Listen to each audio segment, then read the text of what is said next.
It's a tool for advocacy, used for highlighting and drawing attention to current issues or problems, in a way that the information and education can solicit action to make changes. Indeed, it's an essential first step to influencing positive change in the society. You're watching NAPTIP On The Move. I'm Angela Agwegi.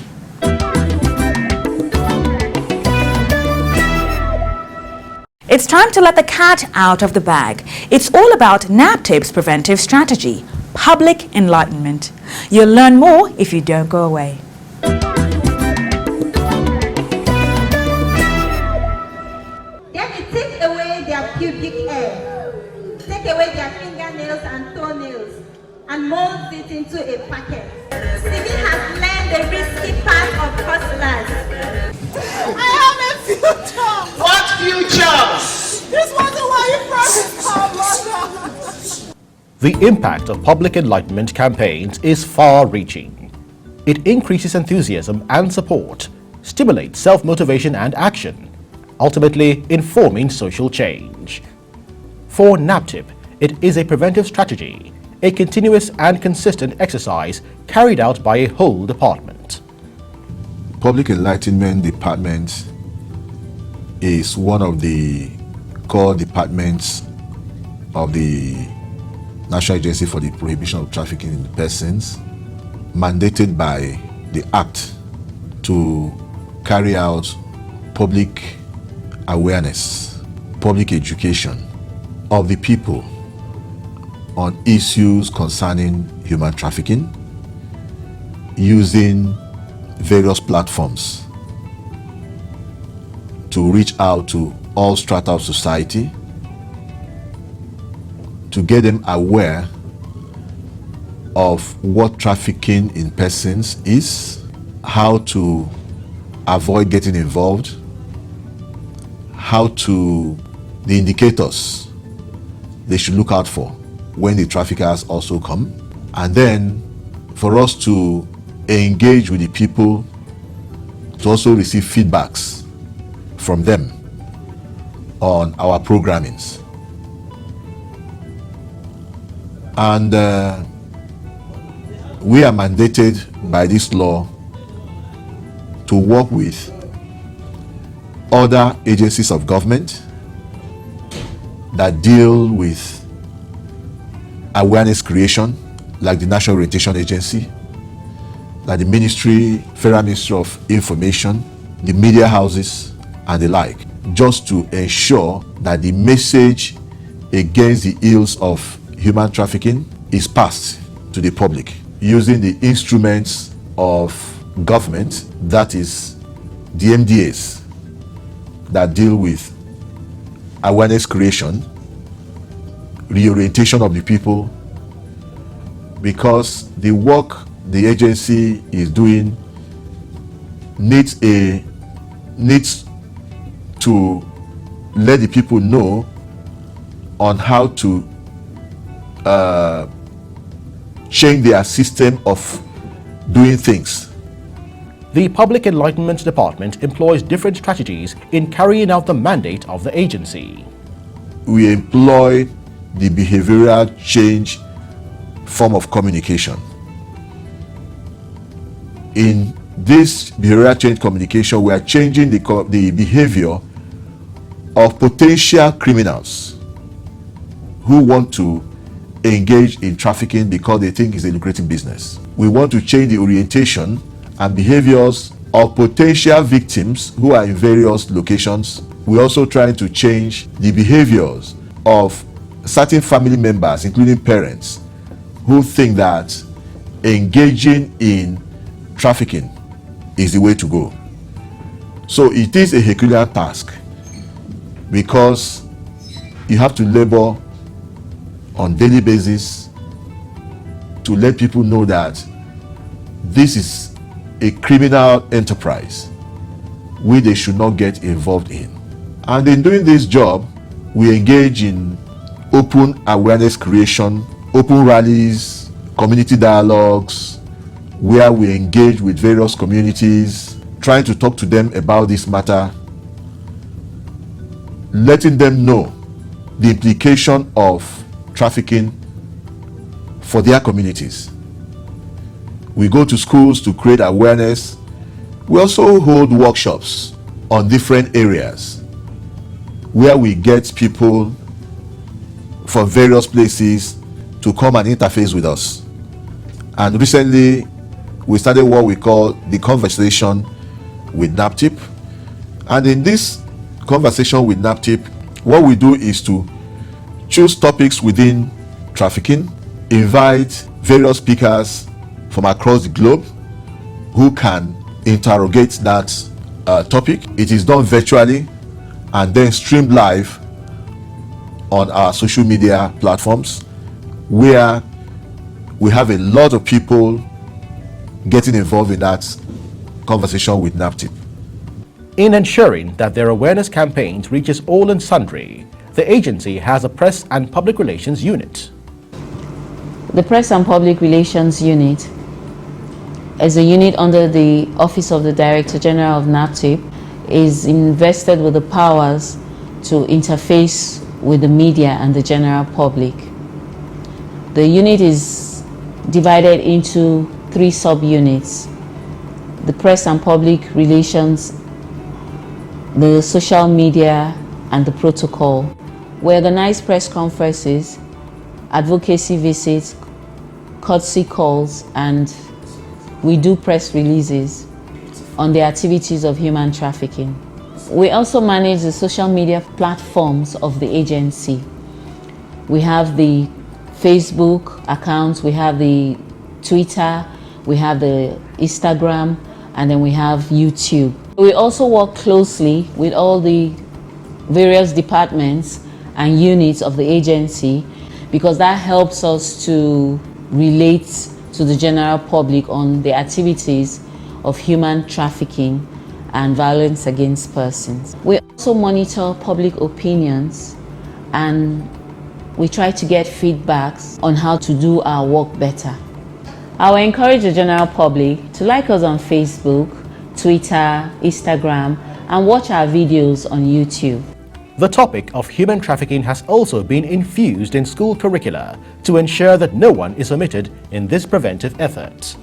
The schools are very important in what we are doing, because most of the victims or potential victims are people of school age.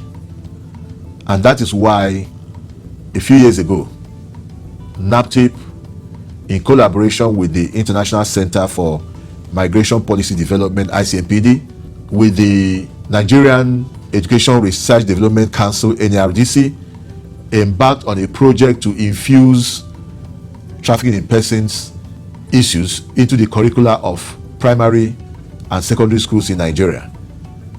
And it's important to say here that we were able to succeed in getting that infusion done. And today, we have trafficking in person issues infused in about 4 subjects. We have also gone ahead to infuse trafficking in persons issues into the minimum standards of colleges of education. Right now, there is a general studies course for college of education that deals with trafficking in persons. Realizing that the fight against human trafficking and violence against persons requires all of society, NAPTIP collaborates with diverse stakeholders to prevent these heinous crimes. In fighting human trafficking, to prevent it, we have a number of partners who work with us. And the major partner in working with us is the coalition or the network of CSOs against human trafficking and abuse, NACTAL, because this is a group or a network of civil society organizations that deal with issues of human trafficking. And they have their strong point in the area of awareness creation because they have a lot of inroad into various rural communities and various places in the country. Apart from the CSOs, we also collaborate with the faith-based organizations because we realize that Nigerians are very religious people and they have a lot of respect for their religious leaders. Whether you belong to the Christian religion, you belong to the Islamic religion, even for those free thinkers and those who do not believe in any of these religions, we still have ways of reaching out to them. And because we know that they believe these leaders a lot, and they also have this belief in the holy books, so we also use such platforms. We also realize that traditional institutions are also very important in what we are doing because every citizen of the country has come from a community, and when they speak to their people will be able to listen. And it's also a way of getting them to also form advocates within their communities to be able to watch out for what is happening and to be able to shame some of their people who engage in some of this. The media too is also a partnership with us because the media is a vehicle to carrying out information. The international agencies, UN organizations have been very useful to us because many of them have seen that creating awareness is the key to stopping human trafficking and various other crimes, including the violence against persons. NAPTIP is also collaborating with transport organizations. These transport organizations, they are both the interstate transport organizations and the intrastate transport organizations. The essence of this collaboration is to create awareness on the dangers of trafficking in persons to both the transporters and the passengers. The indicators of trafficking in persons, that is those signs they should look out for when human trafficking is about to take place. And those things they should also look out for to enable them to distinguish between victims and suspects. Then also the essence of this collaboration is for them to know the proper channel and the numbers which they can use in reporting any suspicious case of human trafficking. Execution of awareness campaigns is not a walk in the park. There are loads of challenges in this awareness creation. First of all, constraints of funds, because awareness creation requires a lot of funding. A lot of funding because there are lots of places to go to, and you won't walk from your office to those places.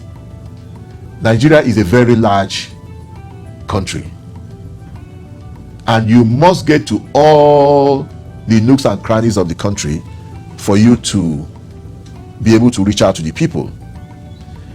So you are looking at how you are going to reach those places.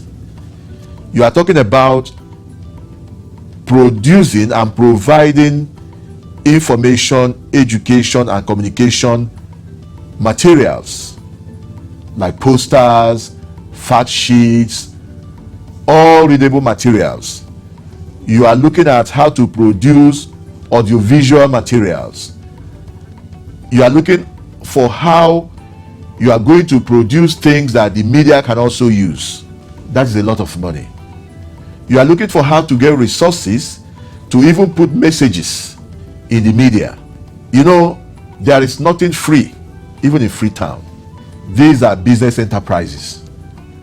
We also talk about logistics, because logistics is a problem, because you must move to all those places, and the area of logistics, there's also funding in it. So we need a lot of logistics to be able to get this job done. You go to create awareness and somebody will tell you, no only talk will go job. As you are going to create awareness, they are even asking you for money. You invite them to programs, awareness programs. They are asking you for transportation to come. They are even asking you for refreshment. So when you are planning your programming, you are planning for to give them refreshment. You are also planning to give them transportation, which is a big problem. NAPTIP needs the support of everyone to achieve this Herculean task. We expect that people should join NAPTIP in fighting this cause. The fight is not the fight of the federal government alone. It is not the fight of NAPTIP alone. It is the fight for you and I. It is the fight that all of us must come together. And I must say that one of the things that we have been working on is to see how the state governments can also help us. Because these people who have been deceived to go out, they have come from states. And the states must do something to reduce the rate of vulnerability amongst their people. So we must all work together. In spite of challenges, NAPTIP is resolute in leaving no stone unturned to ensure a human trafficking and violence-free nation.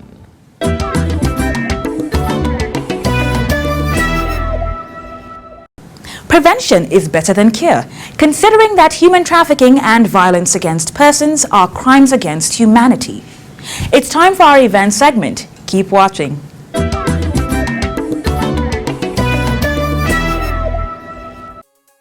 The Director General of NAPTIP, Dr. Fatima Waziri Azi, represented the Honorable Minister of Humanitarian Affairs, Disaster Management and Social Development, Hajia Sadia Umar Farouk, at the commencement of a 2-day workshop on the baseline assessment of sexual assault referral centers, SACs, in Nigeria.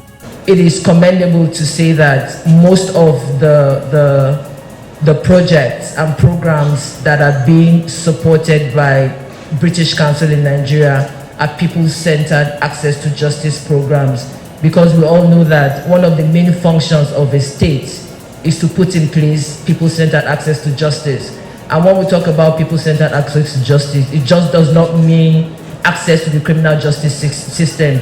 It means access to information. People should be able to know what to do, where to go to, how to seek help. The workshop is aimed at improving the service provision of SACs by identifying gaps in the provision of services and proposing training and capacity building among SACs and other stakeholders, with an emphasis on the standardization of SACs using the UK model. Presentations were made by British Council representatives Alison Keaton and Dr. Isabel Kerr on sexual and gender-based violence challenges in Nigeria, increasing access to justice through sexual assault referral centers, SACs, assessment findings and analysis, as well as multi-agency training of agencies involved in delivering SAC services. The first day of the training focused on the gaps identified from the assessment of the baseline questionnaires, while Day 2 concentrated on a multi-agency trauma-focused approach to victims. Participants were drawn from the Federal Ministries of Women Affairs, Justice and Health, NAPTIP, Nigeria Police Force, Nigeria Security and Civil Defense Corps, NSCDC, UN Women, and non-governmental organizations. A delegation from the United Nations Fund for Population Activities, UNFPA, and NEEM Foundation led by Dr. Rabiatu Sagir, the Program Manager Spotlight UNFPA, paid a courtesy visit to the Director General of NAPTIP, Dr. Fatima Waziri Azi. Dr. Sagir stated the purpose of their visit and listed possible areas of collaboration with the agency, including the fight against sexual and gender-based violence. Welcoming the UNFPA team, Dr. Waziri Azi shared her 4-point strategic priorities and expressed that the partnership will support the agency in the fight against sexual and gender-based violence. The Director General of NAPTIP, Dr. Fatima Waziri Azi, received Karen Jergaard, manager at Exist Denmark, and her entourage at the agency. Exist Denmark, an international non-governmental organization, INGO, works in Denmark and Nigeria to provide holistic effort to curb human trafficking. In Denmark, the primary target group is Nigerian women who are victims of human trafficking and everyone who is interested in joining forces against human trafficking in Nigeria and Denmark. Exist Denmark operates a nightlife cafe in Copenhagen to cater for Nigerian women who are working as prostitutes by providing a safe space for the women. In recognizing the importance of strengthened partnership, the Director General extended her support to the organization and the work they do, with particular focus on prevention and collaboration with faith-based organization and traditional leaders. The Director General of NAPTIP, Dr. Fatima Waziri Azi, recently hosted the Clean Foundation delegation at the agency's headquarters. Acting Executive Director and leader of the envoy, Ruth Olofin, expressed the willingness of the foundation to provide support to NAPTIP in the areas of training, enhanced partnership, renewed awareness creation, research and strategic advocacy.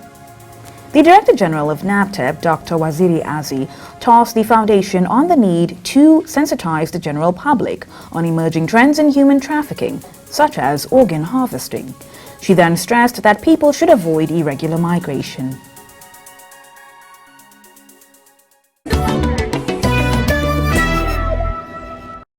The Victim Story segment provides information and insight. Let's take a look.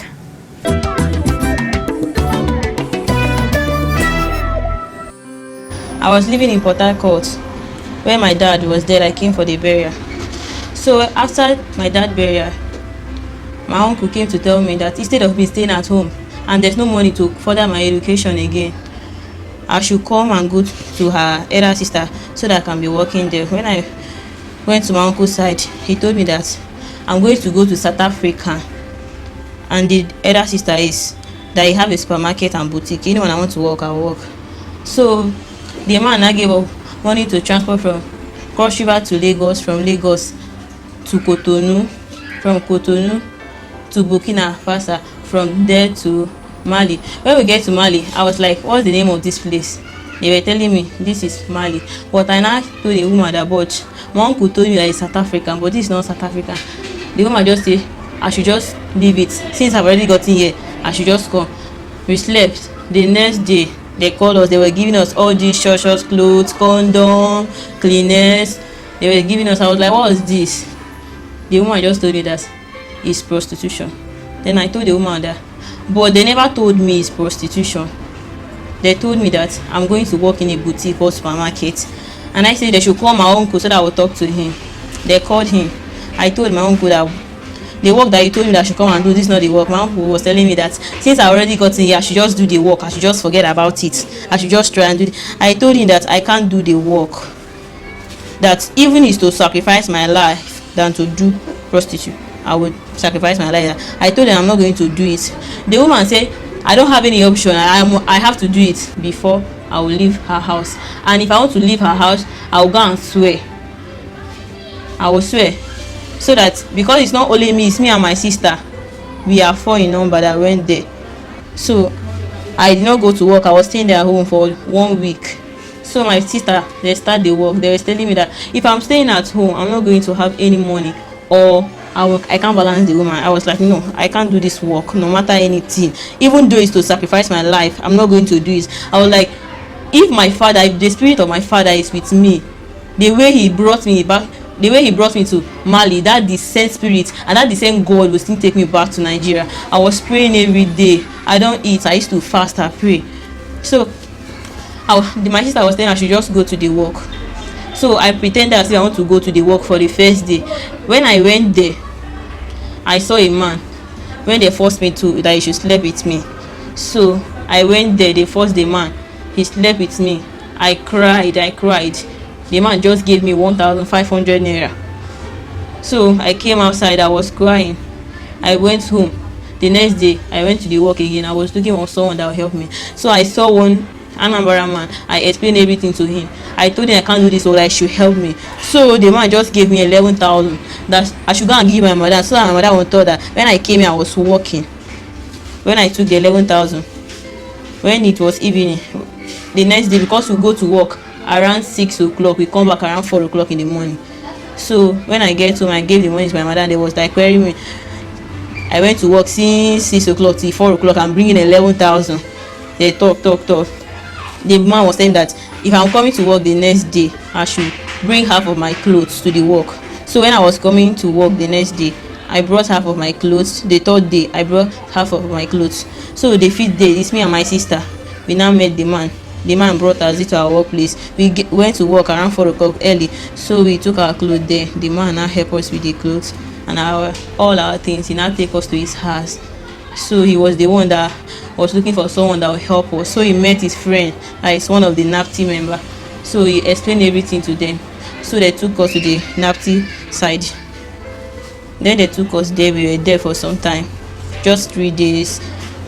When we were there, they told us that we are going to come back to Nigeria. That's how we went there, and they helped us and they brought us back to Nigeria. And for my fellow girls, please, I beg you, no matter anything, no matter how your parents are suffering, they don't have anything, what you have to do is just try, just be in your country. Any money, even though they are paying you 10,000 a month, just try, just bear it. Don't anything concerning outside country, if you don't hear the story well, please don't go with them.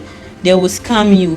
Even though it's your blood brother that is telling you that you should come outside country, don't believe the person. Just ask for the story of the country before you go. I thank you, NAPTIP, for all you have done for us, all the money you spend in our flights, everything. May God bless you almightily. For more inquiries and support, or to report cases of suspected human trafficking, violence against persons and child abuse, please call NAPTIP hotline 0703 0000 203 or the short code 627, or email us info@naptip.gov.ng.